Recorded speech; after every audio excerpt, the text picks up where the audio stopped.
이 교수는 병원 복도를 천천히 걸었다. 발걸음은 무거웠고 손끝엔 며칠째 자지 못한 피로가 실려 있었다. 병실에서 돌아온 그의 눈빛은 깊은 밤처럼 가라앉아 있었다. 다음의 상태를 확인하고 온 참이었다. 검사 결과는 또다시 나빠졌고 새로운 시도였던 치료 반응도 미미했다. 의사로서 그는 절망을 단념이라 부르지 않았지만 아버지로서의 마음은 매 순간 무너져 내렸다. 그는 침착하게 수치를 분석하며 방법을 찾으려 애썼지만 딸의 맥박이 점점 희미해지는 현실 앞에서 숨이 막혔다. 그의 아내도 같은 병으로 세상을 떠났다. 그리고 이제 딸이 그 뒤를 따르려 하고 있다. 그것만은 막고 싶었다. 그는 평생을 걸어 이 병을 연구했고 지금 이 순간에도 새로운 치료법을 개발하고 있었다. 딸의 손을 붙잡고 단 하루라도 더 살게 하고 싶었다. 그런데 자기 딸의 인생을, 그녀의 남은 시간을 카메라 앞에서 소모하게 만든 남자. 그가 보기엔 아무리 예술이라는 이름을 달고 있어도 현실을 도외시한 잔인한 선택이었다. 영화감독 이재하. 그는 과연 자신의 딸에게 어떤 마음으로 그 역할을 시킨 것일까? 오늘 그 마음을 확인하고 말겠다는 결심으로 이 교수는 묵직한 발걸음을 옮겼다. 재하는 이 교수와 약속한 카페에 먼저 도착해 있었다. 복잡한 생각이 얽힌 채로 테이블 위에 커피를 바라보다 문이 열리는 소리에 고개를 들었다. 이 교수가 들어섰다. 그는 겉으로는 평정심을 유지한 듯 했지만 눈빛에는 짙은 피로와 결연한 의지가 서려 있었다. 두 사람은 인사를 나누는 대신 조용히 자리에 앉았다. 커피 한 잔을 사이에 두고 마주 앉은 두 남자의 시간은 무겁게 흘렀다. 이 교수가 먼저 말을 꺼냈다. 그는 딸의 상태를 알고 있었느냐고 조용히 물었다. 재하는 숨을 삼켰다. 그 질문은 단순한 확인이 아니었다. 그리고 이어지는 목소리는 낮았지만 단호했다. 그는 시한부 환자에게 시한부 역할을 시키는 것이 영화냐고, 영화라는 것이 그렇게 잔인한 것이냐고 물었다. 재하는 입술을 달싹였지만 바로 말을 잇지 못했다. 목구멍까지 차오른 말들이 있었지만 그 앞에서는 선뜻 꺼낼 수가 없었다. 이 교수의 시선은 침묵 속에서도 그를 강하게 누르고 있었다. 감정도 이성도 그 어느 쪽도 쉽게 그를 변호할 수 없는 자리였다. 한참을 망설이던 재하는 마침내 낮게 입을 열었다. 그는 그저 솔직하게 말하는 수밖에 없었다. 그녀는 진심으로 이 영화를 원했다고, 단 한 번뿐일지 모를 기회를 놓치고 싶지 않다고 말했으며 자신은 그 마음을 똑똑히 느꼈고 외면할 수 없었다고 말했다.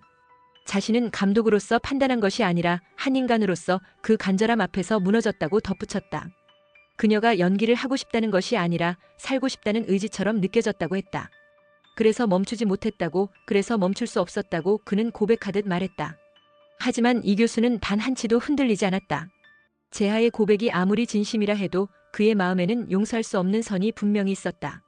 그는 낮고 단단한 목소리로 간절하면 뭐든지 해도 되는 거냐고 되물었다. 단지 원했다고 해서, 단지 하고 싶다고 해서 그 선택이 정당화되는 것이냐고 묻는 눈빛에는 날선 분노와 애끓는 보호 본능이 섞여 있었다. 이 교수는 차분했지만 그 말 한마디 한마디는 무겁고 또렷했다. 당신은 지금 제 딸이 죽어가는 모습을 카메라에 담고 있는 거라고. 누군가는 그 장면을 명작이라 말할지 모르지만 나에게는 그저 딸의 남은 시간이 깎여나가는 잔혹한 기록일 뿐이라고.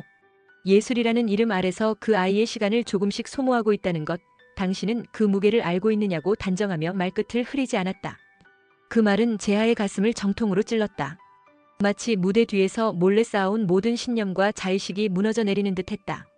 그는 한동안 말도 숨도 제대로 쉬지 못한 채 자리에 앉아 있었다.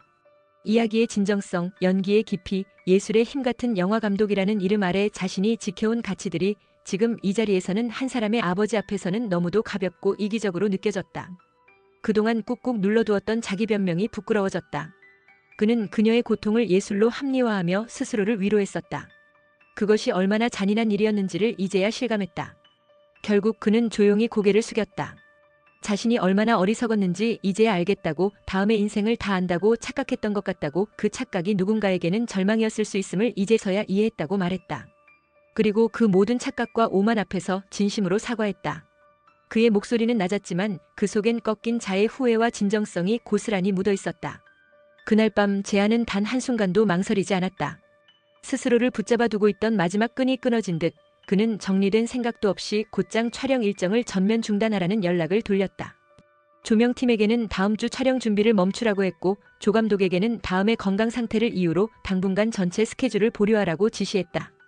그리고 가장 꺼내기 힘들었던 연락을 부승원 대표에게 남겼다. 주연 배우 교체에 대한 고민을 하고 있으며 조만간 정식 결정을 내리겠다고 통보했다. 하지만 그는 이미 영화 자체를 포기하고 있었다. 다음에 연기를 보는 동안 느꼈던 경이로움조차 이제는 잔인한 도취로 보였다. 그가 그토록 아끼고 구하려 했던 장면 하나하나가 그녀의 생명을 깎아내는 대가로 얻어진 것이라면 더는 찍을 수 없다고 생각했다. 그는 자신의 방에 홀로 앉아 스크립트를 덮고 긴 한숨을 내쉬었다. 촬영을 포기한다는 것은 단지 프로젝트의 중단이 아니라 자신이 그토록 붙잡고 있던 예술가로서의 정체성까지 놓는 일이었다. 그러나 그보다 더 중요했던 것은 그 정체성 위에 누군가의 생이 깔려있다는 사실이었다. 다음은 그 소식을 간호사에게 전해들었다. 촬영이 중단됐다는 말, 주연 교체 가능성까지 검토되고 있다는 말은 날카로운 송곳처럼 그녀의 가슴을 찔렀다. 무언가가 무너졌다는 직감이 들었다. 자신이 이토록 원했던 영화가, 자신이 그렇게 간절하게 걸었던 무대가 사라질지도 모른다는 위기감이 심장을 죄었다. 그녀는 병원복을 그대로 입은 채 외투 하나만 걸치고 촬영장으로 향했다.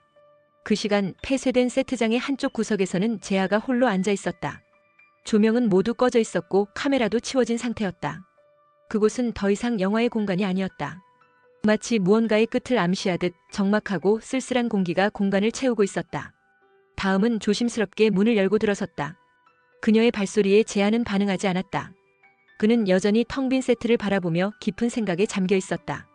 마침내 그녀가 다가서자 재하는 천천히 입을 열었다. 고개를 들지 않은 채 그는 조용히 말했다. 촬영은 중단했고 아마도 이 영화는 여기서 멈추게 될 것 같다고. 그게 맞는 일일지도 모르겠다고, 그것이 누군가를 덜 다치게 하는 길일 것 같다고 덧붙였다. 그 말을 들은 다음에 눈에 천천히 눈물이 맺혔다. 한동안 아무 말도 하지 못한 채 그녀는 그 자리에 서서 고개를 숙였다. 재하의 말이 자신을 지키기 위한 배려였다는 것을 알면서도 그 배려가 자신이 간절히 원했던 것을 무너뜨리고 있다는 생각에 가슴이 미어졌다. 그녀는 입술을 깨물며 눈물을 흘렸다. 그것은 슬픔이 아니라 억눌린 의지에서 비롯된 눈물이었다. 그리고 곧 그 눈물은 다짐으로 바뀌었다. 다음은 고개를 들고 재하를 똑바로 바라보았다. 그녀의 눈빛은 흔들리지 않았고 말투는 조용했지만 또렷했다. 그는 왜 자신의 마음을 대신 결정하느냐는 듯 묻는 눈빛이었다. 그녀는 천천히 말했다. 자신은 이 영화를 끝까지 하고 싶다고. 누구의 강요도 아니고 누구의 설득도 아닌 오직 자신의 선택으로.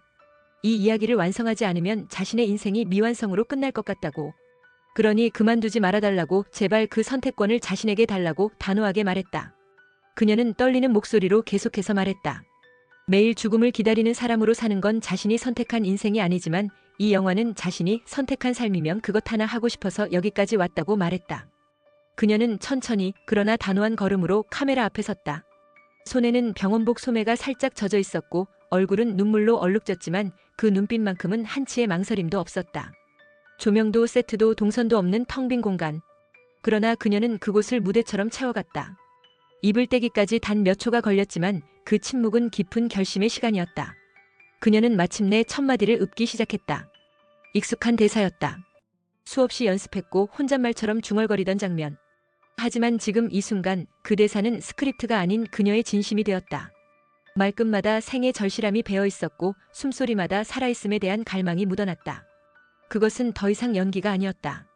그것은 자신이 살아있다는, 살아 숨쉬고 있다는 증명이었다. 재하는 숨조차 삼킨 채 그녀를 바라보았다. 목이 메어 아무 말도 할 수 없었다. 그 밤 조명은 꺼져 있었지만 그녀는 빛나고 있었다. 그리고 그는 알아챘다. 이 영화는 죽음을 찍는 것이 아니라 누군가가 끝까지 살아가는 모습을 담는 일이라는 걸. 이제 그는 더 이상 도망치지 않기로 했다. 지금까지 시청해주셔서 감사드립니다.